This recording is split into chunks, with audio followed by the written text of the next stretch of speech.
ആദ്യമായാണ് മാപ്പിളപ്പാട്ടിലൊരു റാണിയെ ഞാൻ മീറ്റ് ചെയ്യാൻ പോകുന്നത്. വളരെ സ്നേഹപൂർവ്വം വെൽക്കം ചെയ്തു. Kannur Sinath.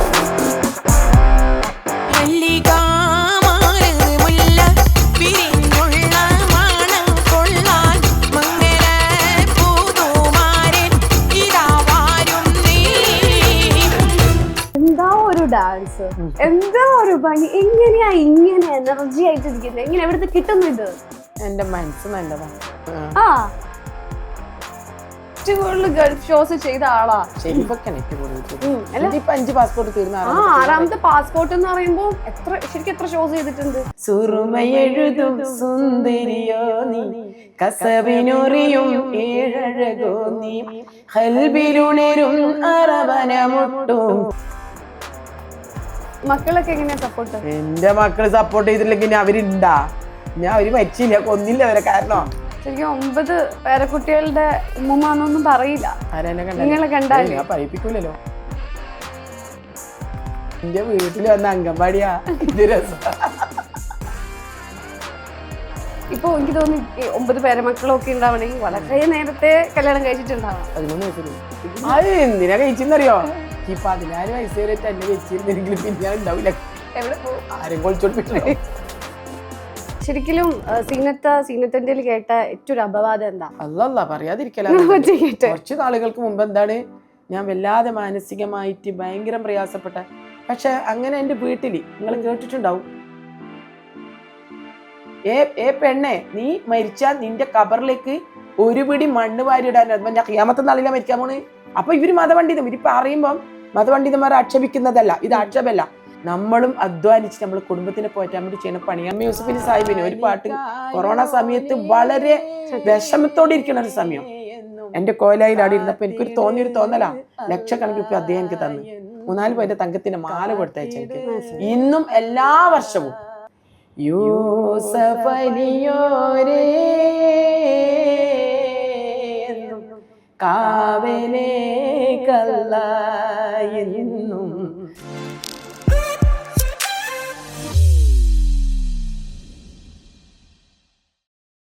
Hello, welcome to gallery vision media. ഞാൻ നൈനിഷ. ഇന്ന് എൻ്റെ കൂടെ കുറേ ആൽബത്തിലെ രാജാക്കന്മാരെ ഞാൻ എടുത്തിട്ടുണ്ട്. ആദ്യമായാണ് മാപ്പിളപ്പാട്ടിലൊരു റാണിയെ ഞാൻ മീറ്റ് ചെയ്യാൻ പോകുന്നത്. വളരെ സ്നേഹപൂർവ്വം വെൽക്കം ചെയ്തു. Kannur Sinath. Hello, welcome to the show. Thank you. ചിരിക്കൂ. ആ ചിരി കാണാൻ തുടങ്ങിയിട്ടില്ല, കുറച്ചങ്ങോട്ട് എത്തുമ്പോൾ നല്ലോണം ചിരിച്ചോളൂ അല്ലേ? ഇപ്പൊ വൈറലാണ് ഭയങ്കരമായിട്ട്. ഞാനൊരു വീഡിയോ കാണിക്കട്ടെ ആദ്യം. ഓക്കെ, ഫസ്റ്റ് നമുക്കൊരു വീഡിയോ കാണിച്ചു തുടങ്ങാം. 14 വയസ്സ് കാണും. എന്തായാലും സമ്മതിക്കണം, ഇപ്പോഴും പിടിച്ചു നിൽക്കുന്നില്ലേ ന്യൂ ജനറേഷൻ പിള്ളേരുടെ കൂടെ.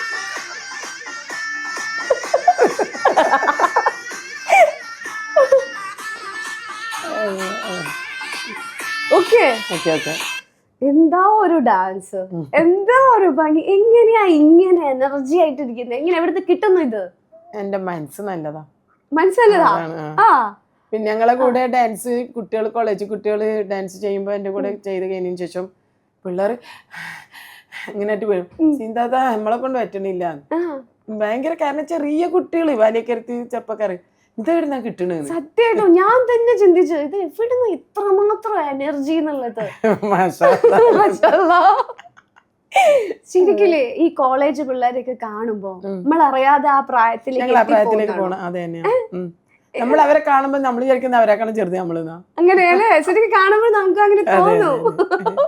പക്ഷെ ഏറ്റവും വലിയ ഇപ്പോഴത്തെ ട്രെൻഡ്, ഏറ്റവും വലിയ ഭാഗ്യാണ് എനിക്ക് അങ്ങനെ ഒരു ഇത് കിട്ടാന്നുള്ളത്. സത്യമായിട്ടും അൽഹംദുലില്ലാഹ്, അല്ലാഹുവിനെ സ്തുതിക്കുന്നു, എല്ലാവരോടും നന്ദി പറയുന്നു.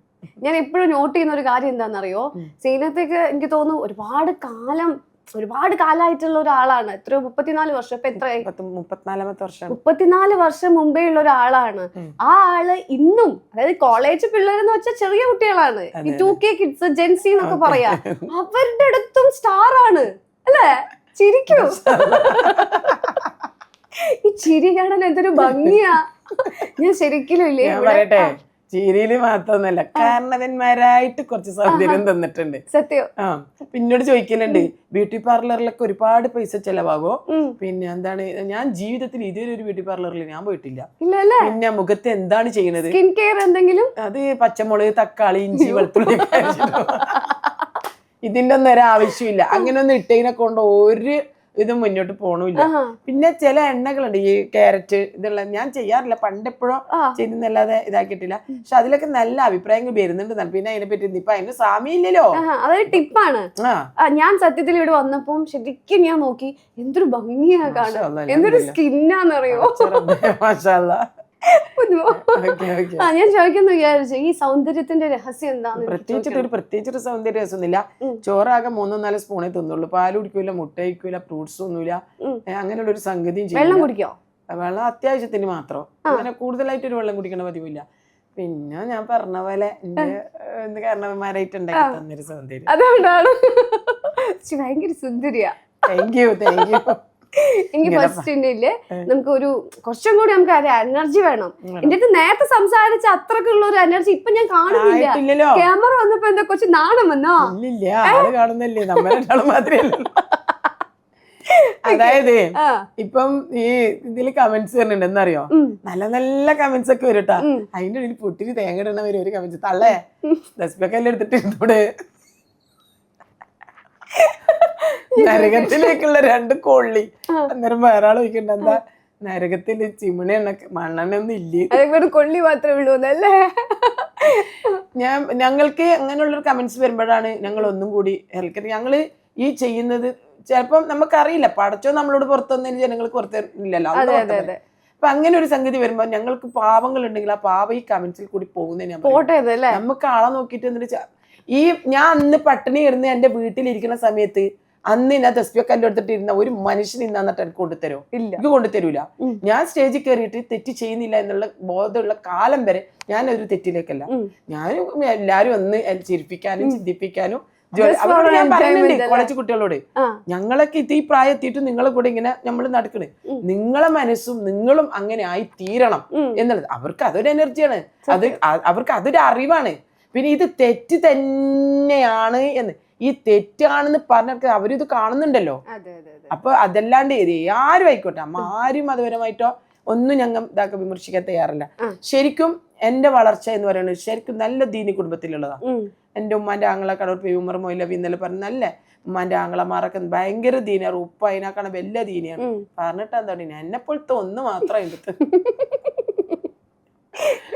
ഞാൻ ചോദിക്കട്ടെ, അതിന് മുന്നേ നമുക്ക് പാട്ട് കേൾക്കാം. എനിക്ക് കുറച്ചൊരു എനർജി കുറവുണ്ടെന്ന്. ഉണ്ട് സീനത്തിനെ നമുക്ക് കണ്ണൂർ സീനത്താക്കണമെങ്കിൽ നമുക്കൊരു പാട്ട് കേൾക്കണം. ഫസ്റ്റ് ഏത് പാട്ടെന്ന് അറിയോ? എനിക്ക് ഇഷ്ടപ്പെട്ട പാട്ട് എന്ന് അറിയോ? സുറുമയെഴുതും. പിന്നെ പാടാതെ എന്ത് സീനത്താ, പഠിക്കണു. സുറുമയെഴുതും സുന്ദരിയോ നീ, കസവിനൊറിയും ഏഴഴകോ നീ, സുറുമയെഴുതും സുന്ദരിയോ നീ, കസവിനൊറിയും ഏഴഴകോ നീ, ഹൽബിലുണരും അറവനമുട്ടും ചന്ദന നിഴലിൽ ചന്ദ്രികയോ, പാതി വഴിയിൽ പുതുമണവാളൻ നിന്നെയുമോർത്ത് കഴിയുകയോ, സുറുമയെഴുതും സുന്ദരിയോ നീ, കസവിനൊറിയും ഏഴഴകോ നീ, സുറുമയെഴുതും സുന്ദരിയോ നീ, കസവിനൊറിയും ഏഴഴകോ.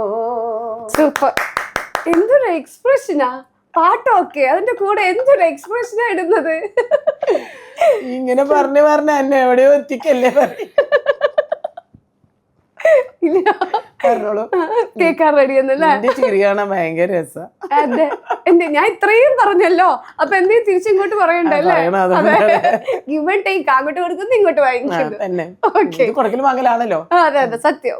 ഞാൻ കേട്ടു ഇപ്പൊ പറഞ്ഞല്ലോ ഫാമിലിനെ പറ്റിയിട്ട്. എനിക്ക് തോന്നുന്നു ഭയങ്കര കുറച്ച് ഓർത്തഡോക്സ് ആയിട്ടുള്ള ഒരു ഫാമിലി. അവിടുന്ന് എങ്ങനെ ഇങ്ങനെ എത്തി? ഇതെന്ന് വെച്ച് കഴിഞ്ഞാല് എത്തിയത് പറയണെങ്കിൽ കുറെ അടിയിൽ കൂടിയാണ് എത്തിയത്. അതായത് പിന്നെ വളവട്ടം ഗവൺമെന്റ് സ്കൂളിൽ ഒരു ഇതുണ്ടായിരുന്നു, CH മുഹമ്മദ് കോയയുടെ ഒരു അനുസ്മരണ പ്രോഗ്രാം ഉണ്ടായിരുന്നു. അന്ന് ഞാൻ പനി വന്നിട്ട് എന്റെ ജ്യേഷ്ഠത്തിന് വീട്ടിൽ കിടക്കാണ്. അപ്പൊ 3 ദിവസത്തെ പ്രോഗ്രാമാണ്. എന്നെ പോലെയുള്ള ഒരു പെണ്ണ് അന്ന് ഞാൻ കണ്ണട വെക്കുമായിരുന്നു. സ്റ്റേജിൽ കയറി പാട്ട് പാടിന്ന് പറഞ്ഞു. പാടി നട്ട് എൻ്റെ ഉമ്മാന്റെ ആങ്ങളാരോട് വീട്ടിൽ പറഞ്ഞു കൊടുത്ത് ഞാൻ സ്റ്റേജിൽ കയറി. അന്ന് പിന്നെ പുറത്തങ്ങനെ ഇറങ്ങൂലല്ലോ. പക്ഷെ ഞാൻ അന്ന് പോയിട്ടുമില്ല, അറിയൂല, പാട്ടും പാടിയിട്ടില്ല. പിന്നെ ഉമ്മാന്റെ ആങ്ങള എൻ്റെ ഉമ്മാനെ വന്നിട്ട് തല്ലിയപ്പോ ബാച്ചിന്റെ ഇത് കൊണ്ടിട്ട് ഉമ്മാന്റെ മൂക്കിന്റെ അവിടെ മുറിഞ്ഞല്ലോ, നല്ല ബ്ലഡ് വന്നത്രേ. അപ്പൊ വീട്ടിൽ വിളിച്ച് എന്റെ എടുത്തിട്ട് ചോദിക്കുന്നത്, സീനത്ത് അവിടെ ഇല്ലേ? ഉണ്ട്. അവള് പാട്ടോടാൻ പോയിനാ ഇല്ല, ഇത് ഞാൻ കേട്ട് അന്നിറങ്ങിയതാ. എന്നിട്ട് അന്നത്തെ പരിപാടിക്ക് പോയിട്ട് പിന്നെ കോടമ്പറ വാങ്ങി കേട്ട് പാട്ടുപാടി. ഒരാൾ തല്ലാനും മതില്ല, അടിക്കാനും മതില്ല. ആ ഒരു പാട്ടോട് കൂടി VM കുട്ടി മാഷ്, OM കരുവാരക്കുണ്ട് മാഷ്, പിന്നെ എന്താണ് നമ്മളെ ബക്കർ ഇവര്, പിന്നെ PT അബ്ദുറഹ്മാൻ, പ്രേം സൂറത്ത്, ഇവരൊക്കെയാണ് അന്ന് ജഡ്ജ്മെന്റ് ചെയ്യുന്നത്. അപ്പൊ അത് അന്ന് അവിടെ പാടുന്ന കേട്ടപ്പം ഇങ്ങനെ ഒരു കഴിവുള്ള ഒരാള് ഒരു ഭയങ്കര അഭിപ്രായമായിരുന്നു. ഞാൻ ഫസ്റ്റ് വാങ്ങിട്ട് വന്നേ. പക്ഷെ അതോടെ ഞാൻ നിർത്തി. പിന്നെ എന്റെ വീട്ടിലേക്ക് അന്വേഷിച്ചിട്ട് ഇവര് വന്നു. അവിടുന്ന് ആദ്യം ഉപ്പാനെ കാണാണ്ടൊക്കെ ഒളിഞ്ഞും മളിഞ്ഞും തെളിഞ്ഞും ഉമ്മാനെ മാത്രം കൂട്ടി പിടിച്ചിട്ട് പോയി. സാരം ഉമ്മാക്ക് അടികൊള്ളൽ തുടങ്ങി. ഉമ്മാനെ അടി കൊളുക്കുന്നുണ്ടപ്പോ ഉപ്പ വന്നിട്ട് ഉമ്മാനെ വല്ലാണ്ട് ഇതാക്കി. അങ്ങനെ അന്ന് അങ്ങനെയാണ്. അല്ലാതെ ഞങ്ങളോടുള്ള ഒരു ഇത് കൊണ്ടല്ല. അന്ന് വെച്ചാൽ ഒരാളെ മുമ്പിൽ നിൽക്കാൻ പറ്റൂല, ഒരാളെ സംസാരിക്കാൻ പറ്റൂല, ഒന്നുമല്ലാത്ത. പക്ഷെ എന്നെ എത്ര അടിച്ചപ്പോഴും ഞാൻ പറഞ്ഞു മുന്നോട്ട് വെച്ച കാലം ഞാൻ പിന്നോട്ട് നിൽക്കൂല. പച്ച വെൽറ്റൊക്കെ ഊരിയിട്ട് അടിക്കണ്. ഞാൻ എന്തോ വലിയ തെറ്റ് ചെയ്ത മാതിരി അല്ലാണ്ട് അടിക്കുന്നു. അടിച്ച ആളുകൾ വിചാരിച്ചിട്ടുണ്ടോ അന്ന് അടിച്ചില്ലേ? പിന്നെ പിന്നീട് ഉണ്ടായത് എന്താ അറിയോ, എന്റെ പാട്ട് കേൾക്കാണ്ട് ഇവര് ഉറങ്ങൂല. ചരിത്രം നമ്മള് പിന്നെ അവരോട് പറഞ്ഞു ഞങ്ങൾ അങ്ങനെ പുറത്തേക്ക് ഞാൻ ഇറങ്ങി വിചാരിച്ചു നിങ്ങൾക്ക് ഒരു ബുദ്ധിമുട്ടോ പ്രയോ ദിവസം ഞാൻ ഉണ്ടാക്കൂല.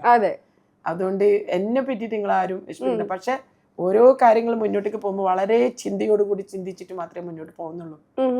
അല്ലാതെ നന്നാവണം, നന്നായി ജീവിക്കണം എന്നുള്ളത് മാത്രം. എനിക്ക് അവരെല്ലാം കിടന്ന പോലത്തെ പട്ടിണി എടുക്കുമ്പോൾ ബേജാറുണ്ട്.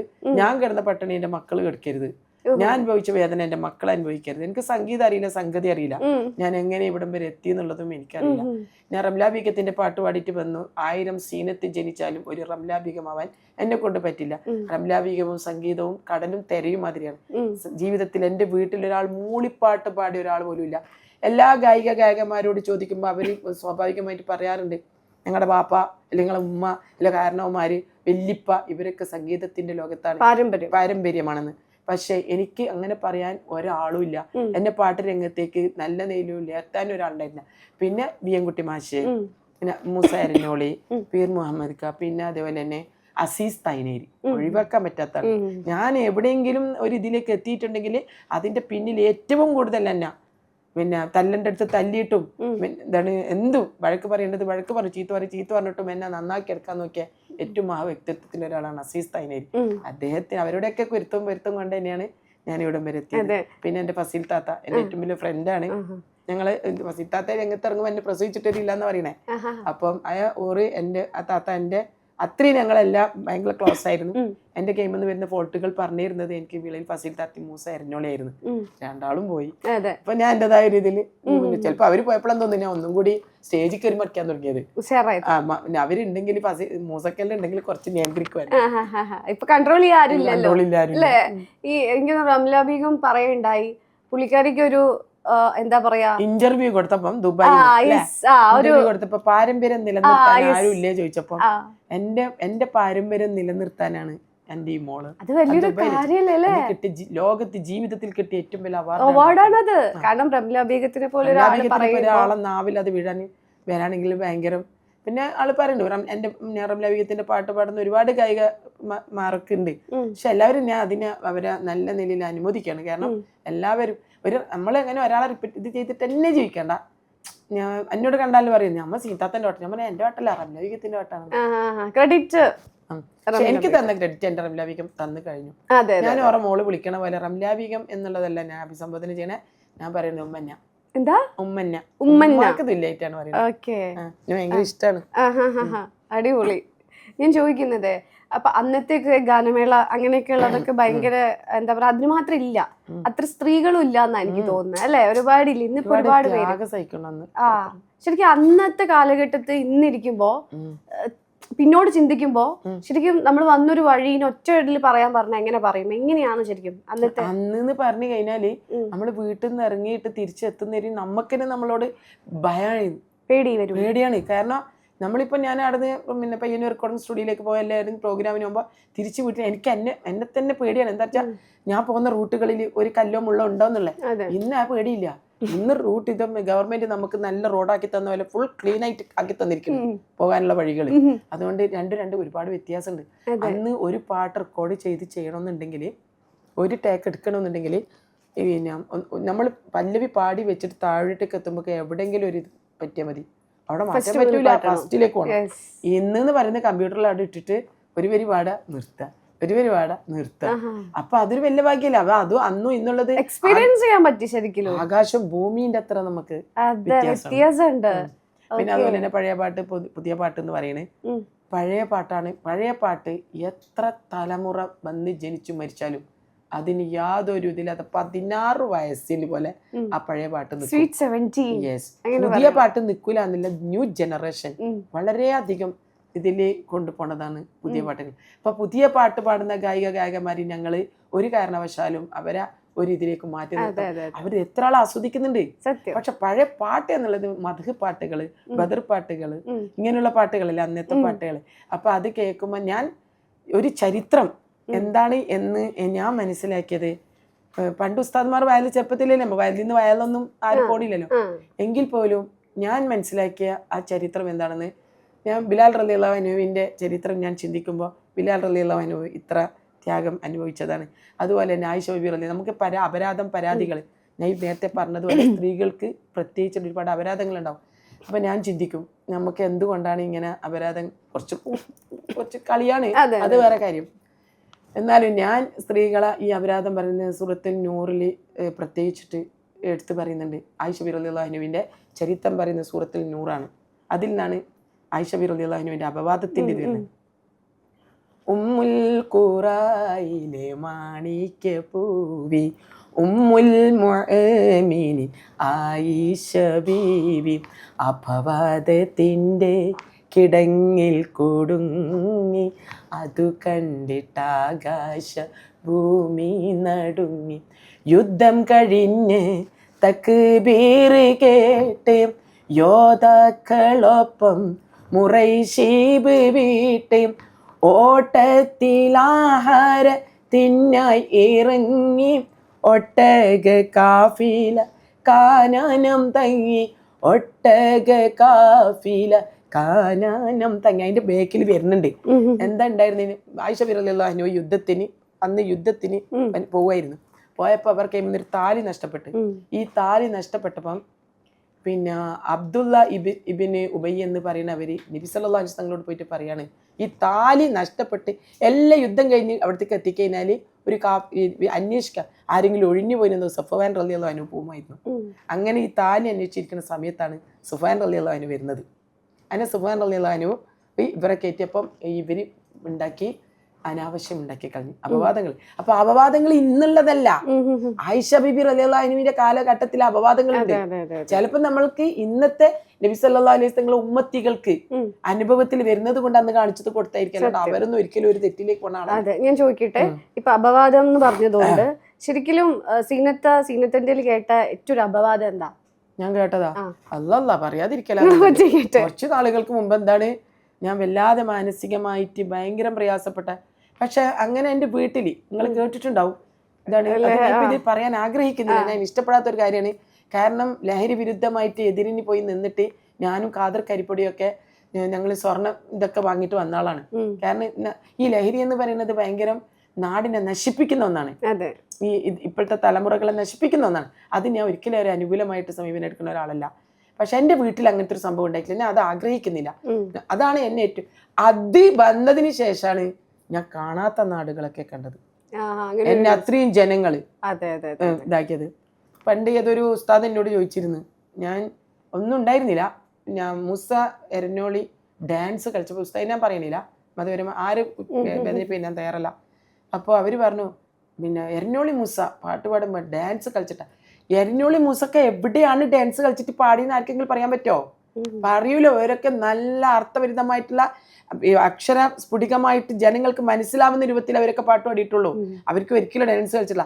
പിന്നെ ഞാൻ പറയുന്നിട്ടു, പാടി ബിലാൽ എന്ന ബാച്ചൂരി സീനത്തിന്റെ കഴുത്തിലണിയിക്കുന്നത്. ഈ ഉസ്താദ് ഇവര് കണ്ടാ പാടി ബിലാൽ എന്ന ബാച്ചൂരിട്ട് എന്റെ കഴുത്തിലിടുന്നത്? അവര് കണ്ടിട്ടില്ലല്ലോ. അങ്ങനെയാണെങ്കിൽ അതിന്റെ ഏറ്റവും ഫസ്റ്റ് സദസ്സിൽ അവരല്ലേ ഉള്ളത്. ഇത് അല്ലെങ്കിൽ നിങ്ങൾ മറ്റുള്ള യൂട്യൂബ്, നിങ്ങൾ എന്തിനാണ് നിങ്ങൾ പണിയെടുത്താ പോരെ, ഞങ്ങളെ പണിയെടുക്കുന്നുണ്ട്. അങ്ങനെ അദ്ദേഹത്തിന് ഞാൻ വിളിച്ച് ചോദിച്ചു, നിങ്ങൾ കണ്ടിനോന്ന് വെച്ചു, നിങ്ങൾ എന്തിനാണ് എന്റെ പേരിൽ ഏ പെണ്ണെ, നീ മരിച്ചാൽ നിന്റെ കബറിലേക്ക് ഒരു പിടി മണ്ണ് വാരി ഇടാൻ ഞാൻ ഖിയാമത്ത് നാളിലാ മരിക്കാൻ പോണ്. ഞാൻ ഖിയാമത്ത് നാളിലാണോ മരിക്കുക? ഒരു പിടി കൺമണ്ണ് എല്ലാരും മരിച്ചിട്ടാണ് ഞാൻ മരിക്കുക. അപ്പൊ ഇവര് മതപണ്ഡിതം ഇവരിപ്പോ അറിയുമ്പം മതപണ്ഡിതന്മാരെ ആക്ഷേപിക്കുന്നതല്ല, ഇത് ആക്ഷേപമല്ല. നിങ്ങൾ പറയുമ്പോ ഒരു പെണ്ണിനെ പറ്റിയിട്ട് ഇങ്ങനെ പറയുമ്പോ നിങ്ങൾ എത്ര ഇബാദത്ത് ചെയ്തിട്ട് ഒരു ഫലമില്ല. കാരണം എന്നെ കൊണ്ട് നിങ്ങൾ പൊരുത്തപ്പെടിക്കണം. ഞാൻ പൊരുത്തപ്പെടാത്ത കാലം വരെ ഒരു വാച്ചൂരിട്ട് എന്റെ കഴുത്തിലിട്ടിട്ടില്ല. അത് അന്നത്തെ നിങ്ങൾ ആധാരം പണയം വെച്ചിട്ട് പോണേ, പെണ്ണിന്റെ കെട്ടുതാലി പണയം വെച്ചിട്ട് പോണ്. എന്നിട്ട് നിങ്ങൾ ചെയ്യുന്നത് എന്താണ്? അവിടെ പോയിട്ട് ഗാനമേളക്ക് പൈസ കൊടുക്കണം. ആരാ തരുന്നത്? നമ്മളും അധ്വാനിച്ച് നമ്മൾ കുടുംബത്തിനെ പോറ്റാൻ വേണ്ടി ചെയ്യുന്ന പണിയാണ് പാട്ട്. അല്ലാണ്ട് നമ്മൾക്കും ഇതുകൊണ്ട് വലിയ ഇതുണ്ടായിട്ടൊന്നുമില്ല. ഇവിടെ നമുക്കും വേദനയുണ്ട്. നമ്മൾ ഈ രംഗത്ത് ഇറങ്ങിയതും നമ്മളിങ്ങനെ കളിക്കുന്ന നമുക്കും മാനസികമായിട്ട് കുറെ പ്രയാസമുണ്ട്. നമ്മൾ ആരും പിടിച്ചു വരയ്ക്കാനോ ഇതാക്കാനോ ഞങ്ങൾ പോണില്ല. ഇപ്പൊ ഞാൻ പറയാം, എം യൂസഫലി സാഹിബിന് ഒരു പാട്ട് കൊറോണ സമയത്ത് വളരെ വിഷമത്തോടെ ഇരിക്കുന്ന ഒരു സമയം എന്റെ കോലായിൽ അവിടെ ഇരുന്നപ്പോ എനിക്കൊരു തോന്നലാ. ഇപ്പൊ ഈ അടുത്ത ദിവസം കാസർഗോഡ് വന്നു, ഞാൻ ഇവിടെ ഉണ്ടായിരുന്നു. എന്റെ കയ്യിൽ അതുണ്ട്, നിങ്ങൾക്ക് ഞാൻ വേണമെങ്കിൽ പ്ലേ ചെയ്യാൻ വേണ്ടി തരാം. ഇപ്പം എന്നിട്ട് വന്നു ഉണ്ട് കേറിയ പാടന്നെ അവരോട് ഇത് ചെയ്ത പാടന്നെ ഞങ്ങളെ നന്നായിട്ട് സംസാരിക്കണേ. അപ്പൊ എന്നോട് എന്റെ കാര്യങ്ങളൊക്കെ ചോദിച്ചു, മനസ്സിലാക്കി. ഇപ്പം ബാംഗ്ലൂരിൽ ഇപ്പൊ കഴിഞ്ഞാഴ്ചയായിട്ട് പോയിന്ന് പറഞ്ഞു. ഈ വീട്ടിൽ ഈ കാതിർ തെരുവത്ത് എന്ന് പറഞ്ഞ അവരെ വീട്ടിലാണ്. എന്റെ മോളെ ഭർത്താവിന്റെ കാരണോറാ ഈ തെരുവത്ത് കാതിർ എന്ന് പറയണേ. ഓരോ വീട്ടിലാണ് വന്നത്. എന്നിട്ട് അവര് ബാംഗ്ലൂരാണ്. അപ്പം യൂസഫലി സാഹിബ് അവിടെ സാറ് അവിടെ വന്നപ്പോ ചോദിച്ചത്രേ, എന്നെ പറ്റി കേറി സലാഞ്ചിരിക്കുന്ന ചോദിച്ചിരുന്നു. അപ്പൊ ഇതിലേക്ക് ഞങ്ങൾക്ക് നമ്മളെ മലയാളികളുടെ സ്വകാര്യ ഒരു എന്താണ് അഹങ്കാരമാണ് നമ്മൾ യൂസഫലി സാഹിബ്. സത്യം, നമ്മുടെ സ്വകാര്യ അഹങ്കാരമാണ്. കാരണം എന്നുവെച്ചാ നമുക്കൊന്നും ചിന്തിക്കുന്നതിനും യൂസഫലി ഖാനെ പോലത്തെ ഉള്ള ഒരാളെ മുമ്പില്, അദ്ദേഹത്തിനെ പോലത്തെ ഒരാളെ മുമ്പിലൊക്കെ നമുക്ക് പോയി നിൽക്കാൻ ഒരിക്കലും. പക്ഷെ അദ്ദേഹം കാണിച്ച ഒരു സമീപനം ഉണ്ടല്ലോ. കാരണം പിന്നെ വലിയാള് അള്ളാഹുവിന്റെ അനുഗ്രഹം കൊണ്ട് തന്നെയാണ് അവരൊക്കെ വലിയാളായത്.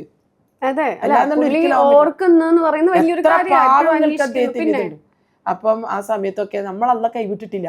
ആ കൊറോണ സമയത്ത് വിഷമിച്ചിട്ടിരിക്കുന്ന സമയത്താണ് ഇദ്ദേഹം ഇത്രയും പൈസയൊക്കെ തന്നിട്ട് ഒരു നോക്കണോ ഒരൊറ്റ പാട്ടാ പാടിയിട്ടുള്ളൂ. എന്നെ വിളിച്ച് ഒരുപാട് സമയം എന്നോട് സംസാരിച്ചു. അതായത് ഫസ്റ്റ് പുള്ളി വിളിക്കണല്ലോ, പുള്ളിയുടെ അടുത്ത് എത്തണല്ലോ. അന്ന് വിചാരിച്ചിരുന്നോ ഈ പാട്ട് ഇറങ്ങുമ്പോ പുള്ളിയുടെ അവിടെ എത്തിക്കഴിഞ്ഞപ്പോ മൂപ്പര് വിളിക്കുമ്പോഴല്ലേ ഞാൻ അറിയണേ. മൂപ്പര് എന്നെ വിളിക്കണേ, വിളിച്ചിട്ട് സലാമിനെ എവിടെയാണ് സീനത്ത് എന്നൊക്കെ ചോദിക്കും. ഞാൻ പറഞ്ഞ നല്ല ഇതാരാണ് ഞാൻ യൂസഫലിന്ന് പറഞ്ഞ്. അല്ലാ എന്നെ വിളിക്കാനോ കൊറേ സമയം സംസാരിച്ചു. എന്റെ മക്കളെ പറ്റി ചോദിച്ചു, കുടുംബകാര്യം ചോദിച്ചു. മക്കൾ പെൺകുട്ടികളെ നീ വിജയിച്ചില്ലേ? പെൺകുട്ടികളല്ലേ വിജയം? എനിക്ക് 3 പെൺകുട്ടികളാ. എന്റെ 3 പെൺകുട്ടികളാണ് എന്റെ വർക്കത്ത്. അപ്പൊ നമുക്ക് ഒന്നും കൂടി ഒരു ഇത് തരാണ്, ഒരു എനർജി ഇത് തരാൻ, നമ്മളെ മനസ്സിൽ സമാധാനം തരാണ്. ഒന്നുകൊണ്ട് പേടിക്കണം. അള്ളാഹു എനിക്ക് ജീവിക്കാൻ നല്ലൊരു ശബ്ദം തന്നില്ലേ, അതുകൊണ്ടായിരിക്കും ഇത് എന്റെ അടുത്തേക്ക് എത്തിയിട്ടുണ്ടാകാം. എന്റെ സെക്രട്ടറി എന്നെ വിളിക്കോട്ടാ അവര് പറഞ്ഞു വിളിക്കുന്നത് അക്കൗണ്ട് നമ്പർ വാങ്ങാൻ വേണ്ടിട്ടാ. അന്ന് ശരിക്കും പുള്ളി വിളിച്ചതിന് ശേഷം നമുക്ക് ഇങ്ങനെ ഒരു എമൗണ്ട് തരുന്നു അതൊന്നും പറഞ്ഞിട്ടില്ല. അതൊന്നല്ല പറഞ്ഞത്. പിന്നെ എന്റെ മാനേജർ ആരോ സീനത്തിന്റെ വീട്ടിൽ വരുന്നു പറഞ്ഞു. പിന്നെ എന്റെ പിക്ക് വിളിക്കോട്ടോ. എന്നോട് ഒരു കാര്യം പറഞ്ഞു, ഇതെന്റെ പ്രൈവറ്റ് നമ്പറാണ്, സീനത്തിന് എന്താവശ്യം ഉണ്ടെങ്കിലും ഈ നമ്പറിൽ വിളിക്കാം. ഇന്നേ വരെ ഞാൻ വിളിച്ചിട്ടില്ല. കാരണം നമ്മത് മിസ്യൂസ് ചെയ്യരുത്. നമുക്ക് അതിന് ഇതില്ലല്ലോ, നമ്മൾ മിസ്യൂസ് ചെയ്യാൻ പാടില്ല. പക്ഷെ എന്റെ മനസ്സിന്റെ ഉള്ളിൽ ഈ ലോകത്തോട് എനിക്കൊരു ധൈര്യം ഉണ്ട് യൂസ് വിളിക്കുന്ന സ്ഥലത്തുണ്ട് എന്നുള്ളത്. അതായത് എനിക്ക് എന്ത് ആർക്കും ഒരു തരാനോ എനിക്ക് ഇതിനൊന്നല്ല. എനിക്ക് എന്നോട് പറഞ്ഞ സാറ് എനിക്കൊരു ധൈര്യം, എന്റെ പ്രൈവറ്റ് നമ്പറാണ്, എപ്പോ വേണമെങ്കിലും എന്താവശ്യത്തിന് വിളിക്കാൻ. ആരോ ഒരാള് ഇങ്ങനെ ഒരു മഹാനുണ്ട്, ഞാൻ എവിടെ പരാജയപ്പെടൂല എന്ന് എനിക്കൊരു തോന്നലുണ്ടായിരുന്നു. അന്ന് എനിക്ക് തോന്നുന്നു ഗോൾഡും ക്യാഷും ആണ് തന്നത് അല്ലേ? അപ്പൊ ഒട്ടും നമ്മള് പ്രതീക്ഷിക്കുന്നില്ല. അപ്പൊ വീട്ടില് വന്നപ്പം പുള്ളി വന്നില്ലേ? യൂസഫലി സാർ വന്നോ? ഇല്ല, സെക്രട്ടറിയാ വന്നത്. അവരെ ബന്ധപ്പെട്ട ആരൊരാൾ വന്നു. അപ്പൊ ശരിക്കും ഗിഫ്റ്റ് പോലെ തരാം. എന്താ അത് പറഞ്ഞോ? കൊറേ അടിപൊളി ഭയങ്കര വില പിടിപ്പുള്ള അത്തറ്, പിന്നെ അറബിക്ക് അത്തറ് 5-8 ഉണ്ട്. വലിയ പെട്ടിയാണ്. പിന്നെ പൈസ ക്യാഷ് തന്നു. ക്യാഷ് വെളിപ്പെടുത്തുന്നില്ല, നല്ല നല്ല തുക ഉണ്ട്. പിന്നെ 4 പവനായിട്ടുണ്ട് തങ്കത്തിന്റെ മാല. ഇനി എന്ത് വേണം? കൊറോണ സമയത്ത് ഞാൻ എന്റെ മരണം വരെ ഞാൻ അത് സൂക്ഷിക്കല്ലേ? എന്നിട്ട് വിളിച്ചു പറഞ്ഞോ കിട്ടിന്ന് പറഞ്ഞോ? അതൊന്നും പറയേണ്ട ആവശ്യമില്ല, ചെയ്യുന്നല്ലോ. ഞാൻ പറഞ്ഞല്ലോ അത് അവരോട് പറയും. ഇന്ന് വരെ ഇപ്പൊ അടുത്ത ദിവസം കണ്ടപ്പോ ഞാൻ സംഗതി പറഞ്ഞപ്പോ ഇന്ന് അടുത്ത ദിവസം കണ്ടപ്പോ അടുത്ത ദിവസം എങ്ങനെയെങ്കിൽ അടുത്ത ദിവസം കണ്ടപ്പോ ഞാൻ പറഞ്ഞിരുന്നു അന്ന് എനിക്കൊരു താങ്ക്സ് ഒന്നും പറയാൻ പറ്റിയിട്ടില്ല, ഇപ്പൊ ഞാൻ താങ്ക്സ് പറയുന്നു. ആണല്ലേ? അപ്പൊ എന്താ? പക്ഷെ ഒരു പറഞ്ഞിരുന്നു എന്താവശ്യം ഉണ്ടെങ്കിലും പറയണം കേട്ടോ വിളിച്ചോ, കാരണം എനിക്ക് വേണ്ടിട്ട് ഒരു ആവശ്യത്തിനായിരിക്കൂലോ ഒരു പറയുന്നുണ്ടാകാം. നമ്മളായിട്ട് ഇങ്ങനെ ഒരു ഇതുണ്ടെന്ന് പറയുമ്പോ മറ്റുള്ളവർ നമ്മളൊരു ആവശ്യം അങ്ങനെ എന്തെങ്കിലും ആയിരിക്കും, അല്ലാതെ കണ്ട് പിന്നെ ഇപ്പൊ എന്റെ ആവശ്യം തന്നെ ആണെങ്കിൽ പോലും ഞാൻ വിളിക്കൂല. നമുക്ക് യൂസഫ് അലി സാറിനെ പറ്റിട്ട് എഴുതിയില്ലേ, പാടിയില്ലേ, ആ പാട്ടൊന്ന് കേൾക്കാം. ഹാലിക്കായോനേ എന്നും കാത്തിട് അല്ലാ, എന്നും കാത്തിട് അല്ലാ. യൂസഫ് അലിയോരേ എന്നും കാവലേക്കല്ലാ, എന്നും കാവലേക്കല്ലാ. നാട്ടിക ക്രമത്തിൻ്റെ സ്നേഹവിശുദ്ധിയിൽ നേട്ടമായി യൂസഫ് അലി സാഹിബ്, നമ്മളിൽ ഒരുവനായി കാരുണ്യവാനിയായി എന്നെന്നും നമ്മുടെ സാഹിബ്. അടിപൊളി. കൊറേ ഉണ്ട്, അന്ന് പാടി വെച്ചതല്ലേ, ഞാൻ ജസ്റ്റ് വിട്ടുപോകും അല്ലേ? നമ്മള് പാടിയിട്ടില്ലല്ലോ. മറ്റുള്ള പാട്ടുകൾ നമ്മൾ സ്റ്റേജിൽ പാടും, ഇത് പിന്നെ നമ്മ പ്രൈവറ്റ് ആയിട്ട് പാടിക്കൊടുത്തല്ലേ. പക്ഷെ അത് പാടും നമ്മളെ ഉള്ളിന്റെ ഉള്ളിന്നാണ് അല്ലേ? തീർച്ചയായിട്ടും. ഈ പാട്ട് കേട്ടിട്ട് യൂസഫ് അലി സാറിന്റെ വീട്ടിലുള്ളവരൊക്കെ എന്താ പറഞ്ഞു? അടിപൊളി, അൽഹംദുലില്ലാ. പിന്നെ ഫാമിലിയും ഭാര്യയൊക്കെ ഭയങ്കര ഇതില് എല്ലാരും നല്ല ഇതാണെന്ന് പറഞ്ഞു. പിന്നെ നമുക്ക് ഒരാൾ പറയുന്ന അറിവല്ലേ നമുക്ക് നേരിട്ടിട്ട് പോയി ചോദിക്കണില്ല. പക്ഷെ അതിന്റെ ഒക്കെ ഭാഗമായിട്ടായിരിക്കാം യൂസഫ് സാർ എങ്ങനെ ഒരു ഇത് ഇതാക്കിയത്. പക്ഷെ ആർക്കും കിട്ടാൻ ഒരു അപൂർവം ചിലരിൽ മാത്രം കിട്ടുന്ന ഒരു വലിയ ഭാഗ്യം എനിക്ക് കിട്ടിയത് അല്ലേ? അടിപൊളി. എന്തായാലും ബാപ്പുക്കെയാണ് ഇതിന്റെ ലിറിക്സ്. പിന്നെ എനിക്ക് വേറൊരാളെ പറയാനുള്ളത് എന്താ അറിയോ, നമ്മളെ എന്താണ് അക്ബർ ട്രാവൽസിന്റെ നാസർ ബോസ് ഉണ്ട്. ഞാൻ എന്റെ ഹസ്ബൻഡ് മരിച്ചു. മരിച്ച സമയത്ത് ഞാൻ കുറച്ച് ഞങ്ങള് ഒരു സാമ്പത്തികമായിട്ടൊരു ഇതിൽ പെട്ടെന്ന് നിൽക്കുന്ന ഒരു സമയം മൂപ്പര് മരിക്കണം. ഇതല്ല പൈസ നിരോധന സമയം, നോട്ട് നിരോധനത്തിന്റെ ടൈമാണ് മൂപ്പര് മരിക്കണേ. അങ്ങനെ പെട്ടെന്ന് നമ്മളെ പൈസ പല ആളെ കയ്യിലും ഉണ്ട്, ഞങ്ങളുടെ കയ്യിലില്ല എന്നുള്ളത്. പിന്നെ പെട്ടെന്ന് ഈ മരണശേഷം എനിക്ക് ചോദിക്കാൻ പറ്റുന്നില്ല. അങ്ങനെ ഞാൻ വീട്ടിൽ ഞാൻ ഇനി ജീവിക്കൂല, ഇനി വേണ്ട, ജീവിതം മതി, എന്ത് ഈമാൻ നഷ്ടപ്പെട്ട ഒരു വാക്കും മനസ്സുകൊണ്ട് തീരുമാനിച്ചിട്ടാണ് ഞാൻ എൻ്റെ നാട്ടിലേക്ക് പോയത്. ഇന്നൊരു ജീവിതത്തിലേക്ക്, എന്നൊരു പ്രയാസത്തിലേക്ക് കടക്കാൻ ഞാൻ തയ്യാറല്ല. ഞാൻ എൻ്റെ ജീവിതത്തിൽ അനുഭവിക്കാൻ മുഴുവൻ ഞാൻ അനുഭവിച്ചു കഴിഞ്ഞുള്ളത്. അങ്ങനെ അവിടെ എത്തിക്കഴിഞ്ഞേരം ഞാനൊരു മെസ്സേജ് അയക്കാണ് അക്ബർ ആൾസിൻ്റെ പിന്നെ ഒരു മാനേജർ ഉണ്ണിയേട്ടൻ എൻ്റെ നാട്ടുകാരനാണ്. അപ്പം ഞാൻ സംസാരിക്കാൻ പാടില്ല, ഹിദ് കാലാവധിയിലല്ലേ. അപ്പം അതുകൊണ്ട് ഒരു എഴുത്ത് മെസ്സേജ് അയച്ച് ഇപ്പം ഉമ്രക്ക് പോവുകയാണെങ്കിൽ എങ്ങനെയാണ് അതിൻ്റെ ഇതൊന്ന് പറഞ്ഞുതരുമെന്ന് ചോദിച്ചിട്ട് എഴുത്ത് മെസ്സേജ് അയച്ചു. അപ്പം എഴുത്ത് തിരിച്ചയച്ചു. എനിക്ക് സംസാരിക്കാൻ പാടില്ല എന്ന് ഞാൻ പറയുന്നുണ്ട്. തിരിച്ച് മെസ്സേജ് അയച്ചു, എന്തിനാണ് ഞാൻ മെസ്സേജ് അയച്ചു, എനിക്ക് ഉമ്രക്ക് എൻ്റെ ഭർത്താവ് മരണപ്പെട്ട് ഉമ്രക്ക് പോകാനാണ്, ഞാൻ 40 ദിവസം ഹിദ്ദി ഇരിക്കുന്നുള്ളൂ, അത് കഴിഞ്ഞിട്ട് ഞാൻ നേരെ പോണത് മക്കത്തേക്കാണ് നല്ലത്. അതിൻ്റെ എൻ്റെ കൂടെ ഒരാളെ കൂട്ടണം. അത് കൂട്ടാൻ കാരണം എനിക്ക് എൻ്റെ കണ്ണിൻ്റെ കാഴ്ച നഷ്ടപ്പെട്ടു വരുന്ന സമയം. ആ സമയത്ത് മൂപ്പര് മരിക്കണേ. ഒരു വർഷത്തിൻ്റെ അടുത്ത് വരെ എനിക്ക് 2 കാഴ്ച ഉണ്ടായിരുന്നില്ല, തീരെ കാണില്ലായിരുന്നു. പിന്നെ പെട്ടെന്നാണ് എൻ്റെ കാഴ്ച കയറി വന്നു. മക്കത്ത് പോയതിന് ശേഷമാണ് എനിക്ക് കാഴ്ച തിരിച്ചു കിട്ടിയത്. അപ്പോൾ എനിക്ക് ഒറ്റയ്ക്ക് പോകാൻ പറ്റില്ല, എൻ്റെ കൂടെ ഒരാൾ വേണം. അപ്പോൾ 2 ആൾക്കുള്ള എമൗണ്ട് എത്രയും ചോദിച്ചപ്പോൾ പിന്നെ അക്ബർ ആൾസിൻ്റെ നാസർ ബോസ് പറഞ്ഞത്ര അവരോട്, അതെൻ്റെ പെങ്ങളല്ലേ, കാരണം ആ കുടുംബത്തിൻ്റെ ഒരു അംഗമാണ് ഞാൻ. നാസർ ബോസിൻ്റെ വീട്ടിലെ നമ്മൾ ഒരുപാട് ആൾക്കാരുണ്ട്, അതെൻ്റെ പെങ്ങളാണ്. അതുകൊണ്ട് എൻ്റെ പെങ്ങളോട് ഈ ഉമ്രൻ്റെ എൻ്റെ അളിയൻ മരിച്ചപ്പോൾ ഞാൻ ഉമ്രക്ക് അയക്കുന്നതാണ്, അത് എമൗണ്ട് ചോദിക്കേണ്ട. അപ്പോൾ എൻ്റെ പൈസ കൊണ്ട് ഞാൻ എൻ്റെ കൂടെ ഒരാളെ കൂട്ടി അക്ബർ ആൾസിൻ്റെ അവർ ഒരു പെങ്ങളെ സ്ഥാനത്ത് നിന്നിട്ട് എന്നെ ഉമ്രക്ക് അയച്ചു. അപ്പോൾ അത് പറയാതിരിക്കാൻ പറ്റില്ല, കാരണം എന്നെ ആ സമയത്ത് ഏറ്റവും കൂടുതൽ ഇതാക്കിയത് നാസർ ബോസ്. എനിക്ക് തോന്നുന്നു ഇതെല്ലാം ഈ പാട്ടിന്റെ വഴികളിലേക്ക് വന്നിട്ടുള്ള ആർക്കും എവിടെ നിന്ന് കിട്ടണേ. കണ്ണൂർ സീനത്ത് മരിച്ചെന്ന് പറഞ്ഞാൽ എത്ര അടുത്തുനിന്ന് മയ്യത്തിസ്കിക്കൂ. എല്ലാവരും മരിച്ചാൽ ഞാൻ എൻ്റെ അടുത്ത് അവർ വീട്ടുകാരോട് പറയും, ഇന്നലെ മരിച്ചാൽ നമ്മളെ മരിക്കാറും നാട്ടാറിൽ നിസ്കരിക്കുള്ളൂ, ഇനി ലോകം മുഴുവൻ നിസ്കരിക്കൂ. അത് ഏറ്റവും വലിയ ഭാഗ്യല്ലേ ജീവിതത്തിൽ, നമ്മൾ ഏറ്റവും വലിയ ഭാഗ്യല്ലേ അതൊക്കെ. ശരിക്കും പുറത്തേക്കൊക്കെ ഇറങ്ങുമ്പോൾ ആളുകളുടെ ഒരു സ്നേഹം എങ്ങനെയാ? ഭയങ്കര ഓവറാണ്. ഫോട്ടോ എടുക്കല്. പക്ഷെ അത് നമ്മൾ അവരെ നിരസിക്കാൻ പറ്റില്ല. കാരണം എന്താ അറിയോ, നമ്മളെ വീട്ടുകാർക്ക് നമ്മളെ വാട്ടാറാക്കാൻ പറ്റൂല, വിമർശിക്കാനേ പറ്റുള്ളൂ. നമ്മളെ അടിച്ചമർത്തപ്പെടും അവര്. സത്യാണ്, തീർച്ചയായിട്ടും. എനിക്ക് എന്റെ വീട്ടിൽ നിന്ന് ഒരിക്കൽ പോലും എനിക്കൊരു അംഗീകാരം കിട്ടിയിട്ടില്ല. ഉള്ള കാര്യം ഞാൻ പറയണേ, ഇനിയിപ്പോ അവരെന്നെ എന്ത് പറഞ്ഞാലും വരും, വീട്ടിൽ പുറത്താക്കിയാലും വെക്കില്ല. അവരെന്നെ അംഗീകരിച്ചിട്ടില്ലല്ലോ. അവരെന്താ പറയാ? അല്ല ഇപ്പൊ ഭയങ്കര ഇഷ്ടമാണ്. അല്ല അവരെന്താ എങ്ങനെ വിമർശിക്കുക? എന്ത് പറഞ്ഞാല് എപ്പോഴും പാട്ടിന് പോണേ, എപ്പോഴും പരിപാടിക്ക് പോണേ, പായരാക്കത്ത് 2 മണിക്ക് വരുന്നു, 3 മണിക്ക് വരുന്നു, എന്താ ഇത് ആണുങ്ങളെ വൈദ്യൊക്കെ ചോദിക്കൂ. നാട്ടുകാരായി ചോദിക്കൂലല്ലോ. അതെ, നാട്ടുകാർക്കാ കുറച്ച് ക്ഷമ, വീട്ടുകാർക്ക് തീരെ ക്ഷമയില്ലാത്ത. അപ്പോൾ ഞാൻ പറയുന്നത്, നിങ്ങൾ എന്നെ എന്ത് പറഞ്ഞു ശരീര ഫലീര നിങ്ങൾ വെച്ച പൊരിക്കുന്ന ഇവിടുന്ന് മൈത്ത് നിസ്കരിക്കുക, എന്നെ ലോകം മുഴുവൻ നിസ്കരിക്കും, ഇത് പറഞ്ഞിട്ട് അവരാടാൻ പുറത്തു. ഞാൻ ഭയങ്കര സ്നേഹമാണ്. മക്കളൊക്കെ എങ്ങനെയാ സപ്പോർട്ട്? എന്റെ മക്കള് സപ്പോർട്ട് ചെയ്തില്ലെങ്കിൽ അവരുണ്ടാ, ഞാൻ അവര് മരിച്ചില്ല, കൊന്നില്ല അവരെ. കാരണം ഞങ്ങളിപ്പോ രാവും പകലും പാതിരാക്ക് പോയി പാട്ടും പാടിയിട്ട് കൊണ്ടുവരുന്ന വരുമാനത്തിന്റെ ഇത് കൊടുക്കണ ഞങ്ങളെ മക്കളേന് ഞങ്ങള് നോക്കണത്, നാട്ടാരല്ല ഞങ്ങള് നോക്കണേ. അപ്പൊ ആ മക്കള് നമ്മളെ വിമർശിച്ച പിന്നെ അവരുണ്ടാ. ഞാൻ കാര്യം ചോദിക്കട്ടെ, ഇപ്പൊ മോനുണ്ടല്ലോ, മോനും മോളൊക്കെ ഉണ്ട്, അവരിപ്പൊ പറയാണ് ഉമ്മേന്റെ അടുത്ത് ഉമ്മനി മതി പാട്ട് നിർത്തിക്കോളി. ആ ജന്മത്തിൽ അവരത് പറയൂല, ഞാൻ പറയിപ്പിക്കൂലോ. പറയിപ്പിച്ചെങ്കിൽ ഉമ്മ ഇല്ലല്ലോ. കാരണം നമ്മളിങ്ങനെ ഈ കെട്ടിയിട്ട പശു എന്നൊക്കെ പറയണില്ലേ, ഈ അഴിഞ്ഞു തിരിഞ്ഞ് നടന്ന പശുവിനെ പെട്ടെന്ന് കെട്ടിയിട്ട് അവിടെ ഒരു കൊമ്പും കൂടി ഉണ്ട്, അവിടെ ഒരു കൊമ്പും കൂടി ഉണ്ടെങ്കിൽ പോയി പിന്നെ കുത്തി കയറൂലേ, കൊല്ലും. അതിനെക്കാളും നല്ല ഉമ്മ പോയിക്കോട്ടെ.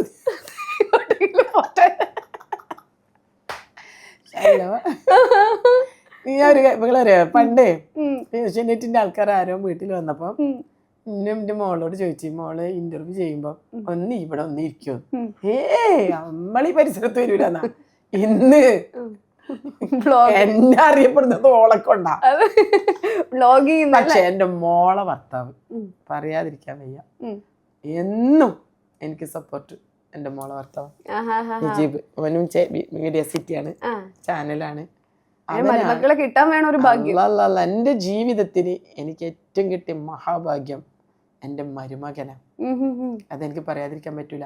എനിക്കൊരു തലവേദന വരുന്നത് പോലും അവനക്ക് ഇഷ്ടമല്ല. അവൻ എന്ന് സംസാരിക്കുമ്പോ, ഇപ്പോഴും കുറച്ച് സമയം മുന്നേ സംസാരിച്ചിട്ടുള്ളൂ, സംസാരിക്കുമ്പോ എന്തായി ചായ കുടിച്ചാ, പിന്നെ അങ്ങനെ റൂമൊക്കെ എങ്ങനെയുണ്ട് ഞാൻ പറഞ്ഞിട്ടാ വരിക. ഓനാണ് വിളിച്ച് അവരെ കൊണ്ട് ബുക്ക് ചെയ്യിപ്പിക്കണേ. ഞാൻ പോന്നിടത്തല്ലോ നല്ല റൂമൊക്കെ നല്ല സെറ്റപ്പ് ആണെന്നല്ലോ ഓനാ പറയാ എങ്ങനെയുണ്ട്. അത് എല്ലാ ദിവസങ്ങളിലും ഓനെ എന്നും ഇങ്ങനത്തെ ഒരു മരുമകനെ കിട്ടണമെങ്കിൽ ഭാഗ്യം. മോൻ വിളിക്കോ? എന്റെ മോനാ, ഓനെ ഒന്ന് വിളിച്ചിട്ട് രണ്ടോ ഞാൻ ഓനെ ചീത്ത അറിയാം. അല്ല ചോദിക്കുന്ന ചോദ്യം അങ്ങനത്തതാണ്. പക്ഷെ പഞ്ചപാവം എന്റെ മോന്.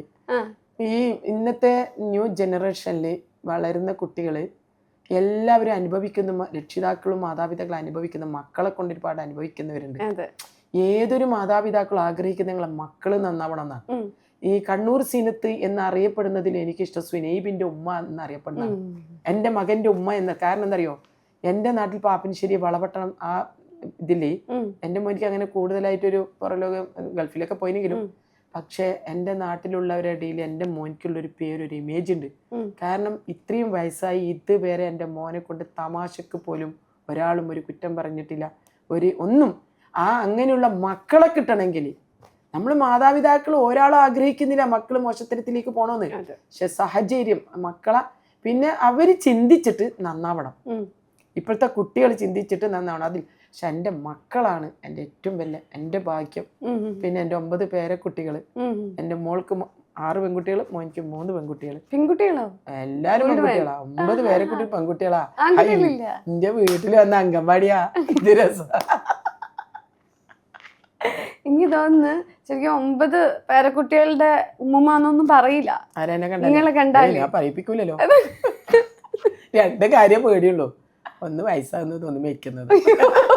2 സംഭവിക്കുന്ന കാര്യങ്ങളാ ഇത്. 2 സംഭവിക്കും. ഞാൻ ചോദിക്കുന്നത് ഇപ്പൊ എനിക്ക് തോന്നി 9 പേരമക്കളൊക്കെ ഉണ്ടാവണമെങ്കിൽ വളരെ നേരത്തെ കല്യാണം കഴിച്ചിട്ടുണ്ടാവണം. 13 വയസ്സില്. അത് എന്തിനാ കഴിച്ചെന്നറിയോ, ഈ 14 വയസ്സ് വരെ എന്നെ വെച്ചിരുന്നെങ്കിൽ പിന്നെ ഞാൻ ഉണ്ടാവില്ല. എവിടെ പോകും? ആരും കൊളിച്ചോട് പറ്റില്ല.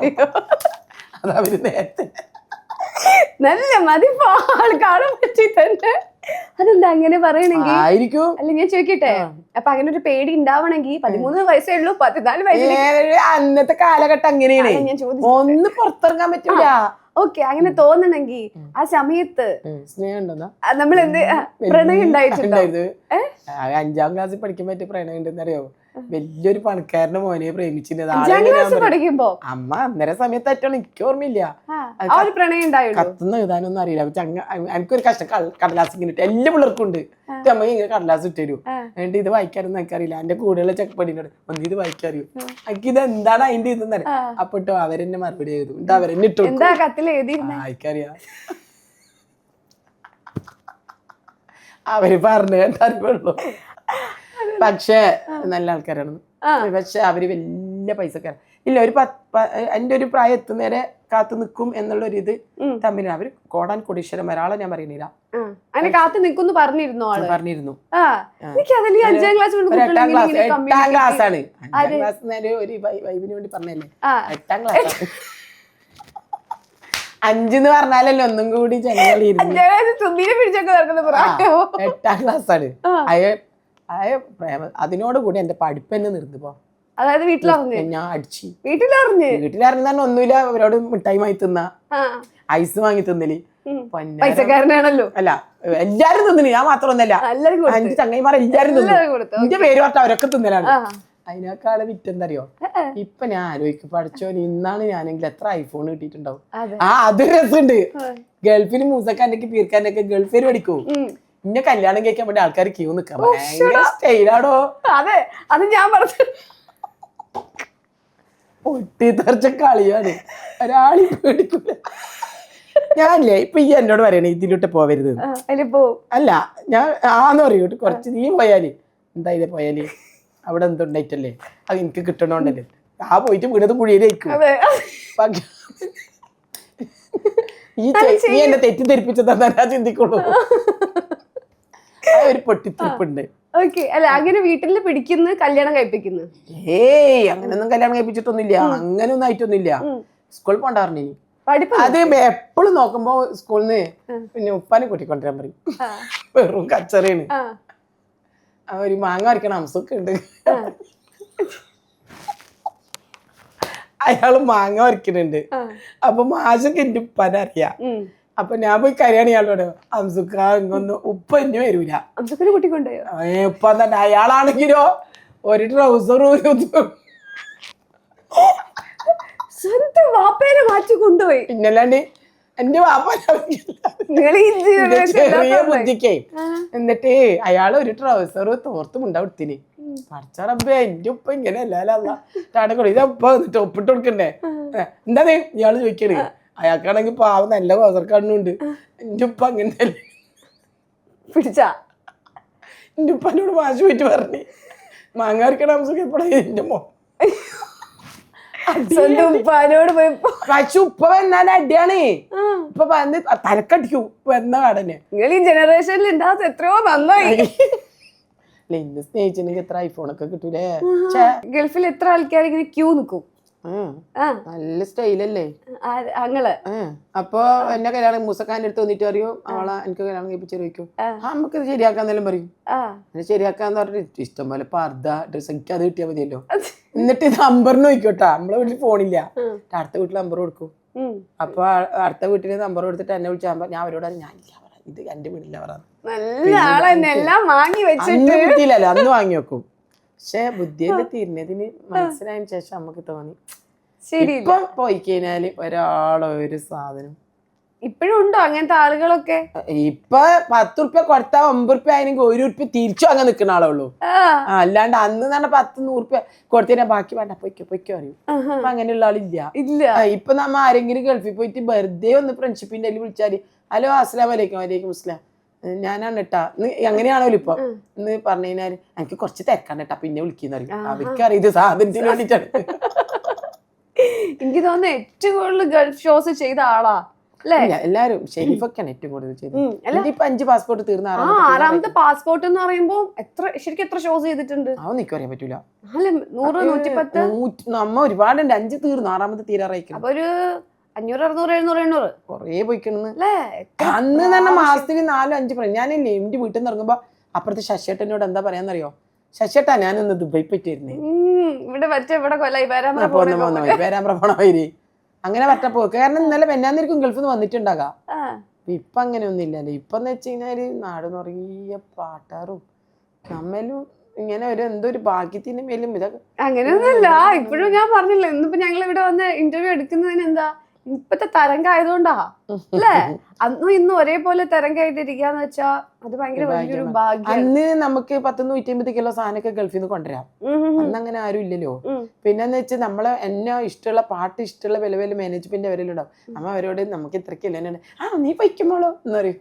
ഫ്ലൈറ്റിലുള്ളവരോട് പറയും അല്ലല്ല ഇതിന്റെ പിന്നെ എന്താ ട്രാവൽസിന്റെ അപ്പൊ കേറിക്കോളാൻ പറയും. പിന്നെ അത് ഇപ്പം പോയി കഴിഞ്ഞാല് എനിക്ക് നല്ല അവിടെ എന്നെ പരിചയമുള്ള ഷെയ്ക്കുമാരെ ഇതിലുള്ള ഒരുപാട് ആളുണ്ട്, എൻ്റെ പിന്നെ കൂട്ടുകാരികൾ അങ്ങനെയുള്ള ഒരുപാട് ആളുണ്ട്. അപ്പൊ ഇവിടെ ഞാനവിടെ എത്തിക്കഴിഞ്ഞാൽ ഞാൻ വിളിക്കും, സലാം പറയാനാ വിളിക്കാം. ആ സലാം പറഞ്ഞ് സലാം മടക്കി ഞാൻ എത്രാം തീയതി പോകണമെന്ന് ചോദിക്കും.